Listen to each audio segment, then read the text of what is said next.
very good morning, a beautiful morning to all of you, and welcome back. You are watching English by Joseph Man, and here again I'm before you, and I've got something again. We are going to do again some daily phrases, sentences. Now, before I start that, please do like, subscribe, and share my channel. And I want to tell all my viewers, those who are watching me, and those who like my channel, and those who are very much giving me encouragement. Thank you very much for your support. I thank you so much, all of you. God bless you all. Now, before I get late, I just let me start my class. Okay. So, daily phrases word, daily phrases sentences. No. Now these are the sentences that we speak that I can say is standard English. You can say standard English. Like some may say no. ओ मतलब किसी को good luck wish करना okay good luck all the best exam के लिए अगर किसी की marriage हो रही है तो वो अब्रॉड जा रहा है गोइंग अब्रॉड से okay all the best be good in life so these are common things but you want to make your English more standard, these are the words here. So now I begin with the first word without wasting any time. Now the first one is break a leg. Now what does this mean, break a leg? आपने कभी सुना नहीं होगा उसको. You must have not heard this word, this sentence, this phrase. You can say this phrase, break a leg. It means किसी का पैर तोड़ नहीं देना. उसका ये मतलब नहीं है. Break a leg means good luck. A person is going to do a very big job. If he's got selected in the Navy or Air Force or anything, any XYZ, then you will wish him good luck. You won't say good luck, you'll say break a leg. Okay? So the next one is think what you want. Think what you want, whatever you want to think about me, think. जो सोचना है सोचो. But I'm going to do. For example, आपके friends, if you are learning English now, right now you are looking at me and you are watching me and you are just whatever is there, you are saying it, repeating it. Now, some of your friends will say, your family member will say, ये तो पागल हो गया और she's become mad. इसको अंग्रेजी सीखने का भूत सवार हो गया. English में she's crazy for English now and she's turned mad. So think, जो भी को सोचना हो उनको सोचने दो. You do your own. आपको जो आपका लक्ष्य है, आपको जो करना है, आप उसको करके रहिए.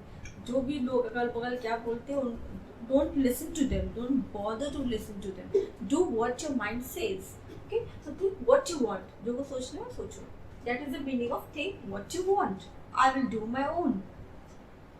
Cost an arm and a leg. What does it mean? Cost an arm. If you know the meaning of arm, means arm. बाजू उसको बोलते हैं. And the leg means पैर. What does it mean? इसको तो समझ में नहीं आ रहा. But the meaning is very expensive. बोल रहे expensive means बहुत महंगा. कहते हैं ना ये तो बहुत महंगा है, मेरे बस के बाहर है. मतलब मेरा पॉकेट अलाउ नहीं करेगा. पॉकेट अलाउ नहीं mean my pocket doesn't allow. इसको भी आप ऐसे भी बोल सकते हो. So cost an arm and a leg, it means out of your reach. Whether the product, whatever you want to buy, it's very expensive. Next is spill the bean. अब कहते हैं ना, अरे बोल भी दो, जो भी सीक्रेट है बता दो, tell it or reveal it, या बोल दो. उसको जहन में जो भी है आपका, आप उसको बता दो. So spill the bean. If the standard English, if you speak about it, spill the bean. BANT. Spill the bean means जो भी सीक्रेट है उसको एक्सपोज कर दीजिए, बता दीजिए. Once in a blue moon. Now moon का मतलब, you must be knowing the moon. What is the meaning of moon? चंद्रमा. Moon. So once in a blue moon. What is this now? What does it mean? Means कभी कभार. Now अभी आपके जैसे if you have very friends and you are very busy and कभी कभार आपने phone उठा के उनका हालचाल ले लिया, take in they. Oh, what are you doing? How are you all? तो अरे तुम तो एक चांद की तरह जब निकलते हो तो फिर समझ में आता है क्या है. तो once in a blue moon, एक मतलब अपने जब कभी भी अचानक से दिख गए तो कहेंगे अरे अरे आज चांद कहाँ से निकला. वो हिंदी में बोलते हैं आज चांद कहाँ से निकल गया. So once in a blue moon. Okay, so by birth and nature. तो what does this mean by birth and nature? कभी कभी आपने देखा होगा, अपने लोगों से मिला होगा, लोगों से मिलते हैं, उनसे बात करते हैं, उनका नेचर बहुत अच्छा आपको लगता है कि भाई ये तो जन्म से ही इसका कहते हैं ना इनबिल्ट, इसको बोलते हैं. मतलब संस्कारी इंसान, बहुत अच्छे स्वभाव में बात करने वाला, तो उसको आप बोलेंगे बर्थ बाय नेचर। मतलब नेचर मतलब उसका नेचर जो है शुरुआत से अच्छा है, जन्म से बहुत अच्छा है, तो ऐसे बोलेंगे। इन इंग्लिश यू विल से bye birth and nature. Nature means प्रकृति होता है। Her life is on the line. Her life is on the line. What does it mean? Like suppose a very big accident is taking place, and in any of your family members or your friends, doctor, if you go to doctor, the operation is going on, the doctor से भैया इसकी जान तो खतरे में है, अभी खतरे में है, बाहर नहीं है ना, ऐसे बोलते। So her life is on the line. On the line means now she is in danger. Means खतरे में है। if suppose you are got stuck anyway, कहीं आप जाके कहीं फंस गए हो, आपका कोई कांटेक्ट नहीं है and there is no internet service, so what you will say, oh my god, my life is on the line, मतलब मेरी जान खतरे में है, यहाँ तो कोई दूर दूर से कोई इंसान नहीं है, no tar, nothing. So this is the meaning. Now old habits die hard. What does it mean? Old habits die hard. कभी आपने सुना बुरी आदतें, तो बुरी आदत तो कभी छूटती नहीं है, बहुत जल्दी छूटती नहीं है. So English में you can say that in another word, make it more expressive and say old habits die hard. जिनकी झूठ बोलने की आदत है वो कभी नहीं जाएगी और वो कभी छूटती नहीं है. अब आप कुछ भी कर लो, whatever you do, but person who tells a lie, it will not leave alone. बहुत जल्दी छूटती नहीं. झूठ बोलना, ड्रिंक करना, स्मोकिंग, एनीथिंग, फाइटिंग, तो these things are you can say old habits. ये सब बहुत पुरानी आदतें हैं. झूठ बोलना, चुगली करना, ये सब चीज़ें आदतें, पुरानी आदतें, और ये कभी छूट नहीं सकती जल्दी. So it means in English old habits die hard. इसको आप इंग्लिश में यूज कर सकते हैं. So now if you not using, if you haven't heard this words, if you've not been using these words, try it now. This is the time, try it, and to express your English and to make other people know that you know something different. Then they will also say, oh wow, this is something nice, let me also try. So they will also try. Okay? So next one, don't be so clever. Means इतने ज़्यादा होशियार मत बनो. Means है ना, ज़्यादा होशियारी मत दिखाओ या ज़्यादा होशियार मत बनो, whatever. So two words meaning होते हैं हिंदी में. So you say, instead of that you use don't be so clever. I know everything. बहुत ज़्यादा होशियार मत बनो, मुझे सब कुछ पता है. तुम क्या करते हो, तुम बुक्स की जगह कॉमिक्स पढ़ते हो, काम अपना होमवर्क नहीं करते हो, आप पिक्चर टीवी देखते हो. So you can say don't be so clever. I know what are you doing. You can make the answer sentence in that way. Okay, next. Have a word with him. Have a word with me. उससे जाके बात करो. Now suppose you are working in an office or in a college, wherever you are, and a student, and if your sir has scolded you or he has just removed you from school, dismissed from the work, whatever, तो कहेंगे कि एक बार जाके बात कर लो. वो एक बार जाके बात कर लो, अपना जो क्लियर है, जो भी मैटर है आप क्लियर कर लो. So you can say that in this word, आप ऐसे बोल सकते हैं इंग्लिश में, have a word with him. Go and have a talk with him or have a word with him. जाके एक बार बात कर लो या मैटर को क्लियर कर लो. So she is natural. Natural means उसका कोई दिखावटी नहीं है. बहुत से लोग होते हैं जो बहुत अपने आप को एक्सप्रेस करते हैं, I know English, so they will be, उनकी इंग्लिश ऐसी होगी कि आपको खुद भी समझ में नहीं आएगा और उनको खुद भी समझ में नहीं आएगा कि वो क्या बोल रहे हैं. सो she is natural. Natural means बहुत ही प्रॉपर तरीके से, कोई भी दिखावटी नहीं है, और बहुत ही सादगी तरीके से पढ़ाना है, जो भी काम है उनका, वॉट एवर XYZ, तो वो बहुत नेचुरल है उनका, कोई दिखावटी नहीं है इसको बोलते. सो शी इज नेचुरल और ही इज नेचुरल और शी स्पीक्स नेचुरल. उसमें कोई दिखावटी वाली बातें नहीं है.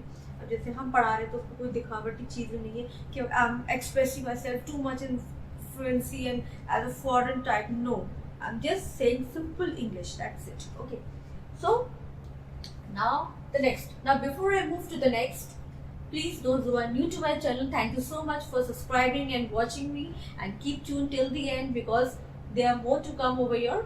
So you will be tuned till the end. अंत तक बने रहिए मेरी वीडियो में. और जो नए सब्सक्राइबर्स हैं वो आप मेरे वीडियोस को सब्सक्राइब करिए, शेयर करिए, ताकि दूसरे लोगों को भी ये चीज़ें जो उन्होंने कभी नहीं सुना है, कभी उनको बोला नहीं, उनको वो ट्राई करेंगे. So thank you so much. Okay, now we begin the next one. He is a man of few words. he is a man of few words, or you can say she is a woman of few words. That means इसका मतलब क्या हुआ? He is a man of few words. That means कुछ लोग आपने देखा होगा बहुत कम बोलते हैं. They speak very few. उनको ज़्यादा बोलना अच्छा लगता है. अभी आप किसी फ्रेंड सर्कल में आप जाओगे, अरे इससे प्लीज़ कम बोलना, या अंकल है या आंटी है तो आप अपने फ्रेंड से बोलेंगे मेरी आंटी से कम बोलना, क्योंकि उनको बोलना पसंद नहीं है. जितना आप पूछो उतना बोलना, उनको ज़्यादा बात करना अच्छा नहीं लगता. सो सम पीपल आर देयर, बहुत से लोग हैं उनको ज़्यादा पसंद नहीं है, उनको ज़्यादा फ्रेंडशिप सर्कल में बहुत जाना पसंद नहीं होता. सो यू कैन से he is a man of few words. मतलब बहुत कम बातचीत करना. Whatever you want, that a person will speak, or else he will not. So next one, she is a woman.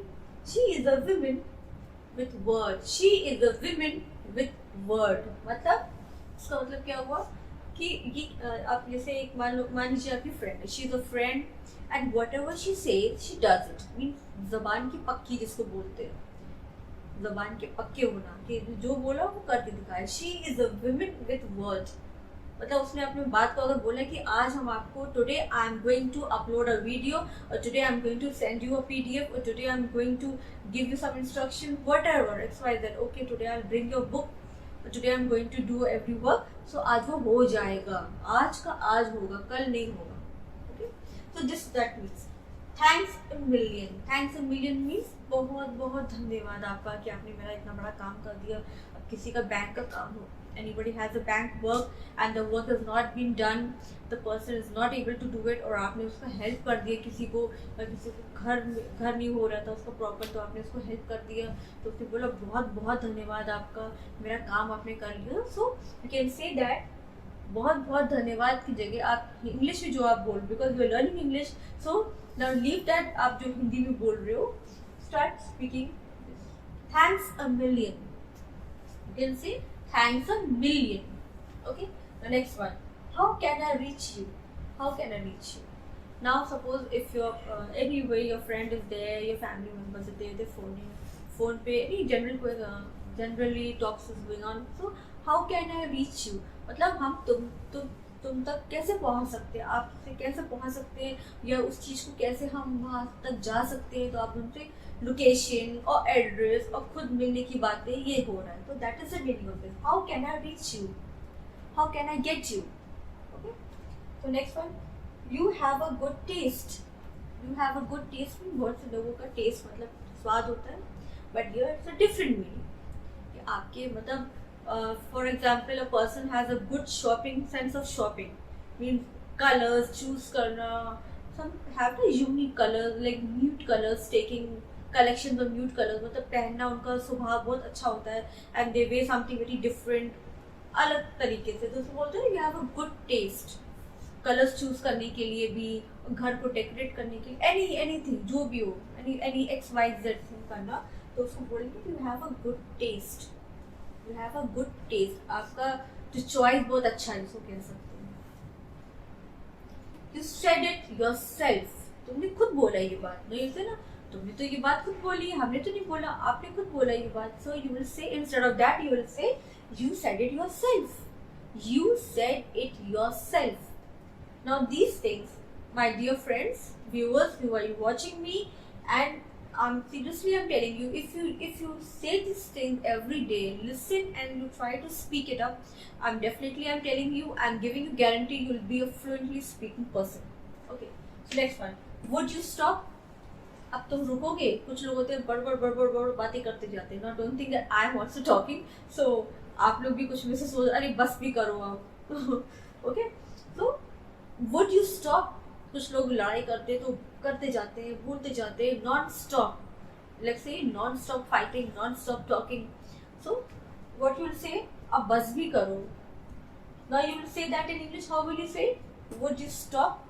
Would you stop talking, और would you stop looking, whatever. You can make it in another meaning, another sentence. I was so tense. So tense, मुझे tension होती है, मतलब मुझे घबराहट हो, जिसको कहते हैं ना, मुझे मतलब इतना मैं सदमे में थी, टेंस हो गई थी कि अचानक से. टेंस का मतलब होता है कि जैसे आप समझ लीजिए, इफ़ यू आर अब कहीं आप पार्टी में हो या घर में हो, मेहमान आ गए और गलती से आपका मतलब कब गिरते गिरते बच गया तो आप मतलब घबरा गए, अरे कहीं गिर ना जाए किसी के ऊपर, या क्या सोचेंगे, या कुछ बोल रहे हो तो गलती हो गया तो क्या सोचेंगे, तो आपको टेंस हो गया, मतलब घबराहट सी होने लगी एकदम। I was so tense when I was there in the public. जैसे आप किसी पब्लिक मीटिंग में अगर आपको बोलने के लिए दे दिया गया तो आप थोड़े से घबरा जाओगे आप, तो that is I was so tense. You win, you win means ज्यादातर ये वर्ड होते हैं अच्छा बाबा तुम जीत गए, मैं हारी, ऐसा होता है कि पति पत्नी ज्यादातर ये सब कॉन्वर्सेशन चलते तो वाइफ से कोई जीत नहीं सकता, हस्बैंड भी बेचारे ओके बाबा बस करो, that is it, okay you win. अगर आप चीज़ों को नहीं बोलते अपने वाइफ के साथ और अपने हस्बैंड के साथ तो आप इसको बोलना शुरू कर दीजिए, ओके यू विन। तो उनको भी अच्छा लगेगा सुनने में कि मेरी वाइफ या मेरे हस्बैंड अब इंग्लिश में बोलना शुरू कर दिए। तो next, it's up to you. Now, for example, if you are going for any you can say a tour, or you can say you are going for a picnic, a group कहीं घूमने जा रहे हैं कहीं भी, तब कुछ चीज़ choose करते हैं, अरे ये लेंगे, वी गो टू आगरा और वी गो टू दिल्ली, तो अब डिसाइड ना the person who is collecting the money, तो उनको बोले अरे ये तो तुम्हारे ऊपर डिपेंड करता है कि तुम कहाँ ले जाओ, हम लोग को सही जगह होना चाहिए, अच्छी जगह होना चाहिए ना, so it's up to you to decide, it's up to you to decide. Now there are many marriage proposals, बहुत ढेर सारे लड़कों के प्रपोजल्स आ गए आपके पास, तो पेरेंट्स बोलते भैया ये सब फोटोज है, अभी तुम्हारे ऊपर डिपेंड करता है, it's up to you, it's up to you to decide. Now it's up to you which clothes you wear, whatever you wear, it's up to you, jeans pehno, top pehno, sari pehno, skirt, whatever, it's up to you. Okay, so next one, it's up to you. Now the next one, okay, this one was erased. I have no clue. I have no clue means, for example, your friend is somewhere far and you have no contact with her, another friend has contacted you, कुछ information ले रहे हैं, तो आप क्या बोलेंगे, मुझे तो उसकी कोई जानकारी नहीं है। सपोज आपके घर के बाहर से if any bike is rob means चोरी हो गया, कोई गाड़ी खड़ी हो गई आपके घर से बगल से गाड़ी चोरी हो गया, फिर इन्वेस्टिगेशन आता है, आपसे पूछताछ होगी, मुझे तो उसकी कोई जानकारी नहीं है कि किसकी थी, क्या से खड़ा था, नंबर प्लेट नहीं है, मुझे नहीं पता, so it means I have no clue. I have no clue. So my dear friends, I have bought these things, all these phrases, these are the most, I can say, standard phrases in English, and if you have not been speaking, please try this out. Try it out. Pause my video, listen to it and try to speak among your friends. It's not necessary if you have friends. You can speak it to yourself also. Write it down and try to speak it up. Okay, till then, meet again. Goodbye. God bless you all. Please don't forget to subscribe English by Joseph Ma'am. Okay, God bless you all.